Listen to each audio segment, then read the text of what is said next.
Takashi Nishiyama, um dos maiores da história dos videogames, foi esquecido. Você Vou te fazer um desafio. Leia esse texto e tente contar quantos jogos, gêneros de inovação você já jogou ou foram criados por essa pessoa que falo aqui. No final, conte se o número é grande ou não, ok? Takashi Nishiyama. A história de Takashi Nishiyama começa, na verdade, muito longe dos games e talvez tenha sido exatamente por isso que ele tenha dado tão certo. Lá no começo da década de 80 e fim da década de 70, os fliperamas mais rústicos e primitivos eram um enorme sucesso no mundo. Space Invader, Pac-Man e os games de Atari tinham muita fama entre os jovens da época. Só que Nishiyama não era um homem dos games, muito pelo contrário, era um jovem que sonhava ser um repórter. Por isso decidiu o jornalismo na faculdade, mas assim como quase todo aluno, em último período estudantil do Japão, ele teve que procurar um emprego de meio período. Embora não tenha conseguido vaga em um grande jornal, uma companhia de fliperama aceitou, a Irem, e juntos eles escreveram uma importante parte da história dos videogames a partir dos meados dos anos 80.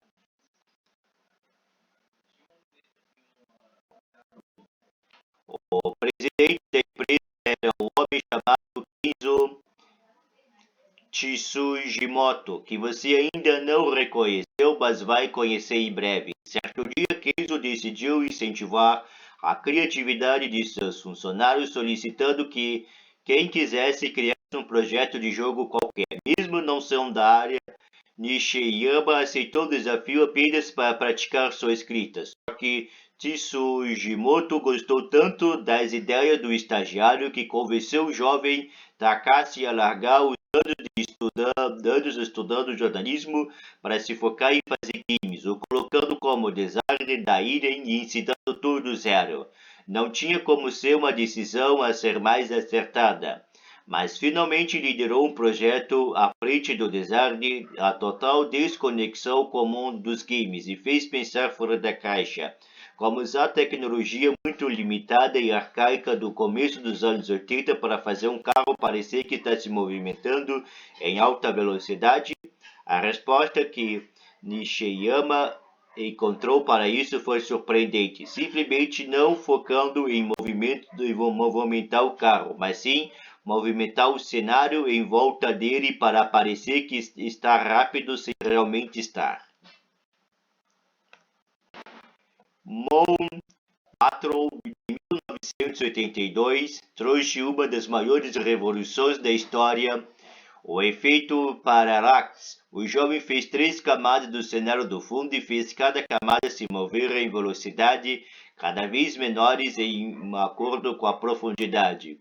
Como as montanhas que você via ao longe enquanto está em um carro em movimento, essa ideia simplesmente mudou a indústria. A partir de então e pelas próximas décadas, até os dias atuais, incontáveis games passaram a usar efeitos introduzidos no mercado de Nishiyama.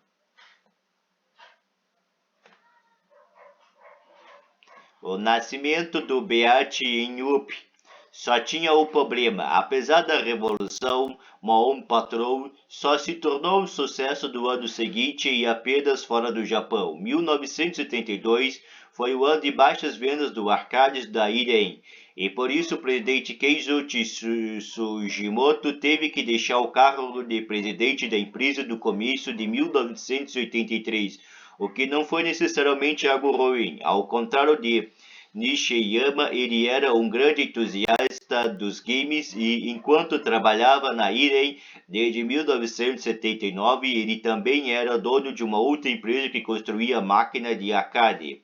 Por isso, Tsujimoto aproveitou a oportunidade para se dedicar totalmente ao crescimento desta outra companhia, renomeando para Capcom, com um plano de expansão forte para deixar de apenas produzir fliperamas e passar a criar jogos também. Por isso, Tsujimoto possui a ir atrás de diversos funcionários de empresas concorrentes como Konami e Namco para aliciá-los para uma nova companhia, e a Irem foi um dos principais alvos dele. Diversos funcionários do estúdio seguiram suas promessas do antigo presidente, mas Nishiyama resistiu um pouco mais, pois estava criando sua própria revolução.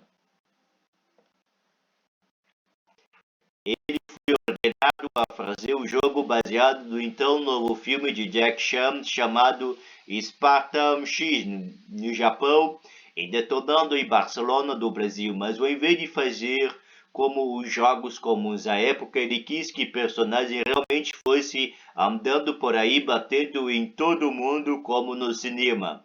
Não basta isso, ele colocou um diferencial. Ao fim de cada fase, o mestre de artes marciais deve ser derrotado, então o chefão da fase. Com isso, Nishiyama criou um gênero que mudaria o mercado dos fliperamas e o levaria para outro patamar imediatamente, os beats em up, popularmente conhecidos como os brigas de rua. O jogo Spartan X foi lançado no Ocidente em 1984 como Kung Fu Master e foi um gigantesco sucesso mundial, influenciando os games como Street of Rage, Final Fight, Capitão Commando, Magelax, Orange Dinosaurs e vários outros. Seu sucesso fez ser lançado em diversos consoles. A versão para Nintendo foi programada por um jovem chamado Nigeru Miyamoto, que posteriormente reconheceu que essa oportunidade de conhecer o trabalho de Nishiyama em Kung Fu Master inspirou e lhe deu experiência para longo que seguida criar seu novo game, Super Mario Bros. Contudo, Nishiyama não viu grande parte dessa revolução pois após cerca de um ano de aliciamento da Capcom, ele finalmente decidiu deixar a Irem ainda durante a produção do histórico jogo Beat 'em Up. Foi nesse momento que começou um dos melhores e piores momentos de sua carreira, pois embora tenha sido contratado para comandar a segunda das 3 equipes de desenvolvimento da Capcom, as coisas não foram nada maravilhosas como ele pensava.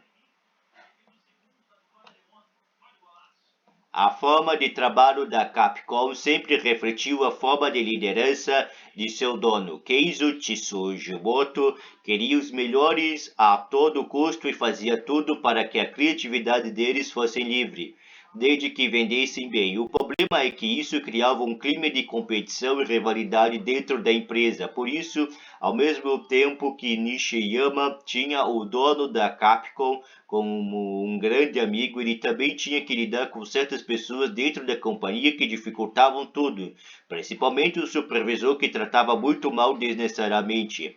Mas, por outro lado, grandes amizades foram feitas ali, e talvez a mais importante delas foi entre Takashi e Yukishi Okamoto. Foi Okamoto quem viu ao mundo nascer talvez maior revolução e provavelmente maior criação de Nishiyama até hoje, os jogos de lutas como conhecemos. Capcom e Street Fighter. O gênero já existia, boxing, karate, champ e alguns outros games já estavam no mercado, mas com exceção de um ou outro, a maioria era muito mais focado em simular com esporte de contato do que ser um jogo de luta propriamente dito, como vemos hoje. Tudo mudou quando em mais de um dia chato na Capcom, Okamoto e Nishiyama estavam no fundo de uma sala enquanto eram obrigados a participar em uma reunião tediosa de cerca de 2 horas com o setor de vendas da empresa. Ao invés de prestar atenção, Nishiyama ficou pensando em Kung Fu Master e quais os detalhes faziam ele ser tão legal, até que chegou à conclusão que o melhor momento, a melhor batalha, a melhor emoção é enfrentar e vencer o chefe das fases. Então, por que não fazer um jogo onde só exista um chefe de fase para se desafiar? E se o jogador puder jogar com um personagem tão poderoso quanto um chefe, e se ele der golpes devastadores, esses golpes têm que ser difíceis de executar para serem recompensadores. E se eles tiverem poderes como nos animes? E se as ideias não pararam de surgir? Nishiyama ia tentando anotar tudo o que vinha na cabeça em seu inseparável caderninho, enquanto que Okamoto ao lado só ficava falando que era tudo ótimo e que se o amigo não fizesse aquele jogo, ele um dia faria. Estava nascendo ali um novo marco da história dos games. Nishiyama estava criando a franquia Street Fighter. Só que surgiu um grande problema. As ideias de Nishiyama eram grandes demais para que a Capcom podia fazer no meio da década de 80. Então, muitas criações e conteúdos foram cortadas. Um exemplo disso é que Nishiyama queria pôr no jogo a história que mais gostava na época. Foi assim que ele criou, talvez mais icônico e famosa magia dos games, o Hadouken. Fazia uma versão mais simples e limitada do Hadouken, o grande ataque que a nave Yamato exibe no filme animado Space Battleship Yamato de 1974. Já o Shokyuken e Tatsumaki Senpukyaku, Nishiyama criou após observar golpes diversos de artes marciais, focando em lhes dar algo diferente e especial. Outra marca que ele deixou foi o nome mundialmente conhecido Ryu, que é apenas a forma de pronunciar o caractere chinês para a palavra Takashi. O primeiro nome de Nishiyama já que é resultado da mesma coisa, porém como o nome co-criador de Street Fighter, Hiroshi Matsumoto, que foi quem efetivamente pegou todas as confusas notações do amigo e transformou elas em um jogo, enquanto Nishiyama supervisionava e ajudava criando ainda mais coisas para ele. Com o mais famoso comando do mundo, os de Hadoukens, Shoryukens e etc., além de controles de 8 direções de esquema de botões com níveis de força diferentes, fortes, médios e fracos, que inclusive o departamento de vendas da Capcom queria barrar, pois achava que atrapalharia nos lucros. Mas que devido à existência de Nishiyama, são usados até hoje pela imensa maioria dos jogos de luta.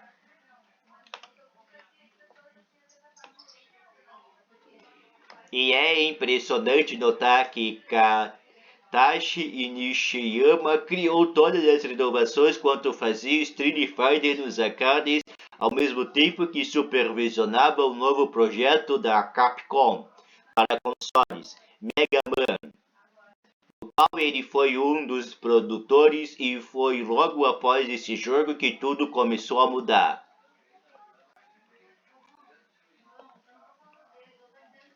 SNK e os fliperamas. A Capcom se estabeleceu na cidade japonesa de Osaka, onde já estava outra grande companhia do ramo de fliperamas, a SNK. Embora os funcionários das duas empresas em grande maioria eram amigos, namorados e em pelo menos um caso até casados, os presidentes das empresas Kenzo Tsujimoto e Eikichi Kawasaki se odiavam muito, e por mais que não seja nem de longe o responsável por essa disputa, Nishiyama acabou bem no meio dela.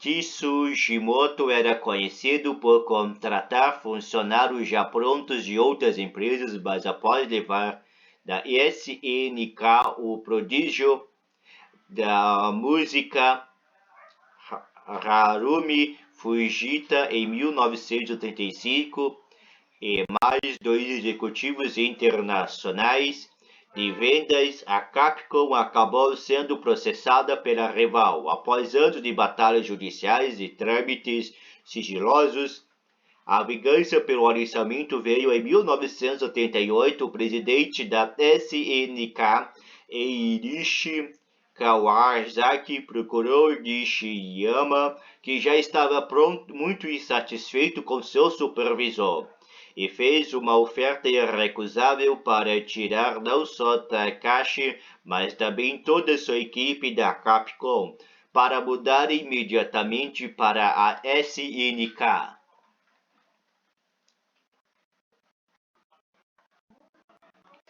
E não parou só nisso.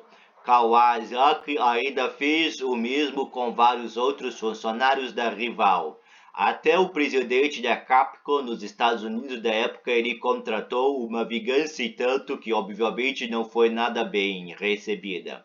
Quando Nishiyama comunicou sua demissão, a partir daquele momento ex-amigo Keizo Sugimoto jurou jamais perdoá-lo. E foi assim que a rivalidade extremamente agressiva de mais de uma década entre duas empresas começou, mas isso é assunto para outro artigo. E o que Nishiyama foi fazer da SNK? Se você pensou em jogos, você se esqueceu que para isso é preciso ter uma plataforma para eles funcionarem. Comandando todos o setor de games, Takashi precisaria de um bom hardware para fazer todas as suas propostas acontecerem sem as limitações que tinham na Capcom. Então ele teve uma ideia, e se assim como um console no fliperama da SNK, ao invés de ter que trocar tudo do gabinete na hora de mudar um jogo, só fosse preciso botar uma fita nova nele. Começava ali a revolução da Neo Geo, com o icônico arcade Multivision System da MVS que fez um sucesso grandioso em várias partes do mundo. E assim Nishiyama comandou 4 times de desenvolvimento da nova empresa, sendo seu primeiro grande projeto ali, o que ele considera continuação espiritual do Street Fighter Fatal Fury.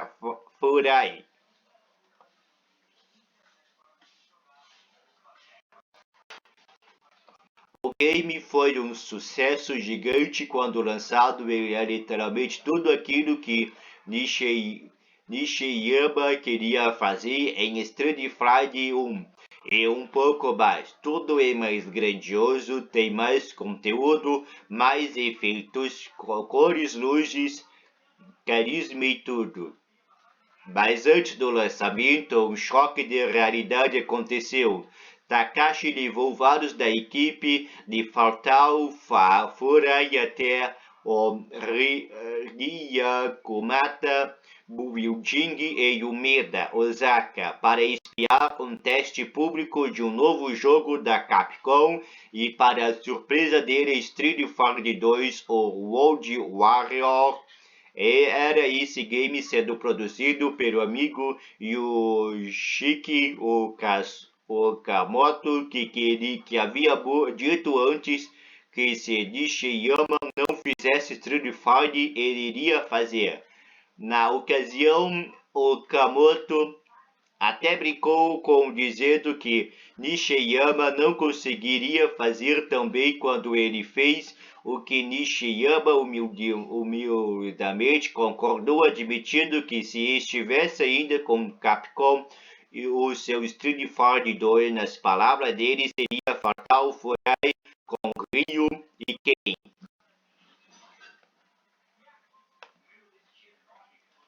Os dois jogos foram lançados em 1991, logo em seguida em 1992.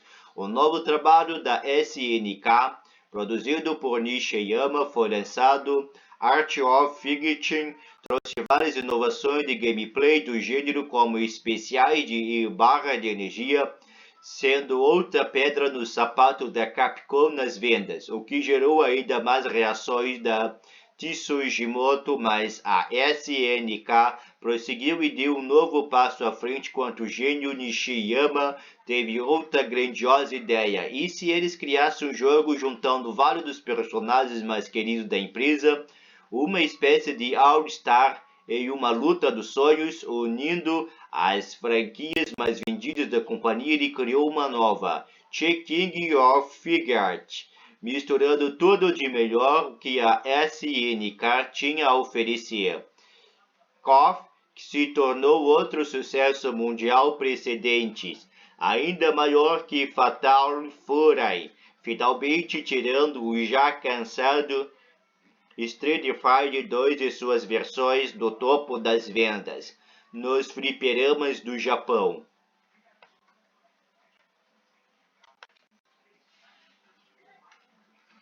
Além deles, Samurai Shodown, Last Blade, Garou, Mark of Wolves, não importa. Todos os jogos criados pela SNK nos anos 90 foram liderados por Nishiyama, que fez isso ao mesmo tempo que visitava seus ex-companheiros de Irem, que haviam juntos criado um novo estúdio independente, sabendo do potencial daqueles talentos mesmo ainda trabalhando para a SNK.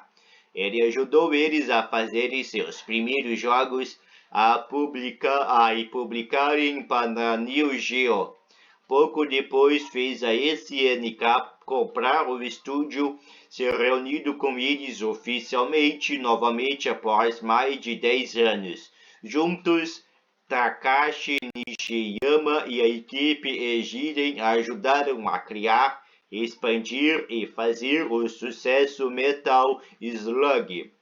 Também partiu dele a ideia da criação dos jogos em companheiros com a Capcom, como Capcom vs SNK, pois graças à sua grande amizade com Yoshiki Okamoto e ao fato de serem vizinhos morando em apartamento literalmente um do lado do outro, em um dos muitos jantares juntos resgatados a risada e bebidas em 1998, Nishiyama, líder de desenvolvimento da SNK, convenceu Okamoto, líder da desenvolvida da Capcom, que seria uma boa ideia. As empresas liberaram o direito dos personagens uma da outra gratuitamente para fazerem jogos livremente, sem precisarem estarem trabalhando em conjunto ou coisa assim, o que resultou em mais jogos memoráveis. Jipes e a reivindicação. Esse foi o tempo de maior sucesso e atividade de Nishiyama, onde praticamente todas as franquias de sucesso do fliperama ou tinham sido criadas por ele ou só existiam porque ele criou ou influenciou o gênero. Até convencia a SEGA a deixar a SNK ser a primeira empresa a criar um jogo do Sonic. Não feito pela equipe criadora do Ouriço Azul, ele conseguiu, e foi exatamente por ter esse currículo invejável que ele decidiu sumir da mídia completamente a partir dos anos 2000 e se aposentar da criação de games, mas sem parar de trabalhar com eles. E como ele fez isso quando a SNK foi vendida, percebendo que as coisas não estavam indo bem, Nishiyama pediu demissão em março daquele ano, ainda sem decidir o que fazer a seguir. Logo em seguida, recebeu várias propostas de emprego de gigantes empresas de games do Japão, porém ele descobriu que diversos funcionários da equipe de desenvolvimento, da SNK, o time da Fatal Fury também estava pedindo demissão, pois queriam seguir o Nishiyama, seja para onde ele for. Com isso, ele decidiu ficar em Osaka para manter os funcionários perto de suas famílias e criou um estúdio minúsculo chamado Sokiaki para desenvolver novos games e empregar os amigos. Só que com seu currículo invejável, as empresas imediatamente passaram a procurá-lo sem parar, conseguindo quase que instantaneamente diversos contratos, parcerias e financiamento com grandes companhias para fazer jogos para elas. Em julho de 2000, ele já tinha tantos financiadores para novo projeto que teve que mudar o nome e os detalhes burocráticos dele.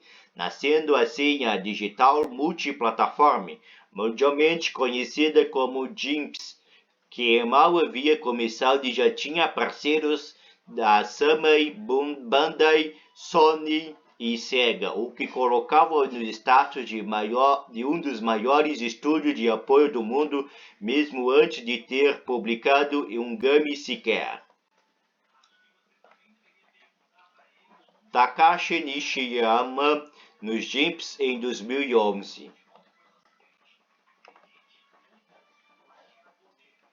Na GIMPs, mesmo não se metendo mais no desenvolvimento de games, Nishiyama fechou contratos para seus estúdios criar diversos jogos de várias franquias, séries e Dragon Ball, Cavaleiro do Zodíaco, Sonic, One Piece, Kirby e vários outros, com destaque para a série Dragon Ball Budokai, Dragon Ball Xenoverse e vários jogos da Sonic, como o Sonic Generação e, mais recentemente, Soul Calibur 6. Apenas nos seus 4 primeiros anos, GIMPs publicou cerca de 20 jogos e ampliou o estúdio para um novo escritório em Tóquio e outros nos Estados Unidos, além de posteriormente ter uma subsidiária só para fazer portes de games para consoles, como o de Samurai Shodown 2019 da SNK para Nintendo e Switch. Hoje, Nishiyama quer que a empresa faça jogos próprios, mas não consegue se dedicar como gostaria, pois sempre todas as equipes de desenvolvimento dele estão ocupados fazendo games para outros grandes estúdios contratantes, e um deles é o próprio Capcom. Diferente de Street Fighter V, em que a equipe de Nishiyama teve pouca participação no desenvolvimento, o histórico Street Fighter 4 foi praticamente todo produzido pela GIMPs e teve Takashi Nishiyama como produtor executivo. A Capcom queria um bom nome e, cuidando da série apesar dos problemas do passado, não havia ninguém mais capacitado do que o próprio criador de Street Fighter e de tantas franquias de sucesso nos jogos de luta. Street Fighter 4 e suas iterações fizeram história, ressuscitando os jogos de lutas, criando um novo momento para o competitivo. Com isso, exatamente 30 anos depois, em um vídeo em seu canal, foi Okamoto quem teve que reconhecer que dessa vez foi o amigo quem fez um grande trabalho com Street Fighter. Contudo, apesar desse currículo invejável e de criar muitas coisas que nos fizeram felizes, ontem, hoje e sempre, Takashi Nishiyama ainda não se sente realizado. Segundo ele, seu objetivo ainda não foi alcançado. E qual é o objetivo? Trabalhar para alguma grande empresa? Ser famoso? Criar algo extraordinário? Não, tudo isso já conquistou há anos atrás. Segundo Nishiyama, após mais de 40 anos de carreira, criando tendência e mudando a história dos games, contudo, games algumas vezes o que ele mais quer agora é apenas ter o dinheiro suficiente para um dia poder não se preocupar mais com as contas para pagar ou coisa do tipo. Ele quer apenas, enfim, descansar, algo bem humano para alguém que é considerado uma lenda devido ao seu legado cheio de criações de gêneros, personagens, plataformas, empresas e jogos históricos que estão marcados para sempre na vida de milhões de jogadores de várias idades espalhados pelo mundo, como eu e você. Pessoas que jogam e vieram grandes momentos com amigos, se divertindo com a criação desse mestre, sem saber que essas inovações foram feitas por um jovem jornalista que inicialmente nem queria saber trabalhar com games. Obrigado por tudo, mestre Takashi Nishiyama. Olhando para os anos que trabalho nesta indústria, fico orgulhoso por ter sobrevivido. Eu vi a indústria mudar dos dias do fliperama para o jogo de consumo e agora para os jogos sociais de celular. Ela continua mudando E o fato de ter sido capaz de me adaptar às mudanças significa que sou um sobrevivente. Esta é uma razão pelas quais não falo com a mídia. Neste setor é tentador ser gibi e falar sobre coisas grandes. Minha política é permitir que os jogos falem por si só enquanto permaneço segundo plano, disse Takashi Nishiyama em entrevista ao amigo Yoshiki Okamoto em 2021.